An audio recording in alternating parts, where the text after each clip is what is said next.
Hey everyone, welcome back to a Not Another Watch Channel watch review. Got a great one for you today, but first I just wanted to thank everyone for the support on this channel so far. Thank you for subscribing, thank you for liking, thank you for watching the videos. This has been a far more successful rollout than I planned, so I just wanted to thank everybody for that, and now let's dive into this watch. As you can see from the box here, it says Bulova on it, so I'm sure you can see where this is going. But this box itself is incredible. The packaging, the way it has that nice little soft upper cloth, the fold down front to the box, the size of the box, the quality of the box. This box for a watch that's in the $300 to $600 price range is so far above what I would have expected to receive that it actually blew my mind. Popping the box open here, you can see this is the Lunar Chronograph that a lot of people refer to as the other moon watch or the other space watch or the other watch on the moon.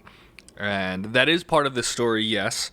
And as you can see, it comes with the watch itself and an extra strap and a little watch tool for changing your straps and stuff, which I think is lovely. And then, below it you have the booklet and warranty card and all that kind of stuff. So it is a great packaging for this watch, and you get a lot more with it than a normal watch of that price point that normally would just be a watch in a box. As you can see here on the side strap that they give you, it's a nice little cloth, NATO type strap. It has a little commemorative patch on it that says when the mission was, which was August 2nd, 1971. The 262 and 144 hertz are in reference to the quartz movement. It vibrates at, I believe, 262 movements per minute. There's more information on that in the booklet that I'll show you shortly. But here's the watch itself. I swapped out the strap, so this is actually on a little rubber type deployment strap. Here's the actual strap. It's a fake leather type strap, but it looked nice and it was comfortable, but I just didn't want it on that kind of strap. Here's a look at what else comes in the box underneath the watch and everything. There's a nice little booklet that walks you through the significance of the watch, all the information about the space mission, why it was used, all that kind of stuff. It's a beautiful little history-telling booklet. Here are some, shots of that and thumbing through it. And then there's also your typical warranty card and how to use the watch information. Here you have the actual watch itself. It is a fairly large watch. It's 45 millimeters and it's 14 millimeters thick, so it definitely wears large. If you have a small wrist, I wouldn't totally recommend this watch for you, but it's a fairly standard chronograph. You start and stop and reset the same way you do in all of them. As you start it up here, you could see that the second hand moves in the same way you would expect. It has a 1/10 of a second hand on the right that spins for the first 30 seconds, and then the left subhand is a minute counter, and it goes up to 1 hour. So this chronograph works for 1 hour before it will stop timing. Between 4 and 5 o'clock, you could see that there is a date window, but honestly, I forget that's there most of the time. It's not magnified. It's very kind of subtle in its coloring.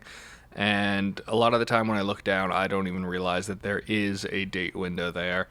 But it is, and if you want to use it for that purpose, that's fine. But I honestly, when I wear this watch, don't set the date on it. I don't really ever even look at it.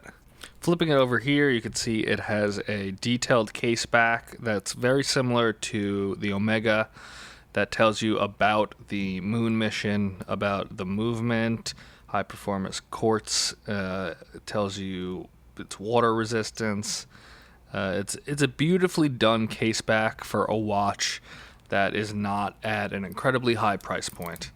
And on that note, it's also just the weight of the watch is the same way. This watch has a heft to it that feels as if it should have cost thousands of dollars, but it didn't.